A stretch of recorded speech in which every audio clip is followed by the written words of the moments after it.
Out there in the open Atlantic, the boat rose and fell with the waves.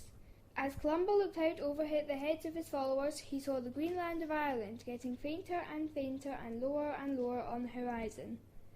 Columba was born to wealth and power, but he chose to go into the church, and because of this he holds a unique place in the Irish and British history and has made Iona into one of the most sacred places in Britain. He was christened Cruitham, or Fox, but later was called Colum, which in Latin is Columba. But as he grew up, instead of going hunting with the rest of his peers, he frequently slipped out to pray in the church, which earned him the nickname of Columcille, or church dove. That name stuck with him for the rest of his life. For hours the boat slipped northwards, with all occupants praying for a safe arrival. As the cold and wind swept the waves towards them, at last they saw land in the distance, and they arrived at the coast of Kintyre, where Columba's cousin was a local chieftain.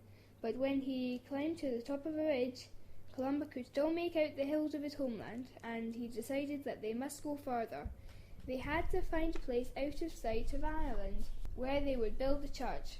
After visiting other places on their way up the west coast of Scotland, they arrived at the island of Iona, where they built a church and beehive-shaped huts for themselves to live in.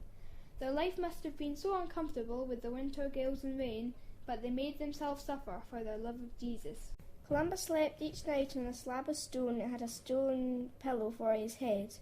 If you visit the museum at the side of the abbey, you will be able to see it, although it is not certain if this is the original. The monk's main task was to preach, and they set out from Iona in small boats, telling people on the Scottish mainland who had not heard about Christianity. Until the day he died, Columba worked unceasingly to bring faith to Scotland.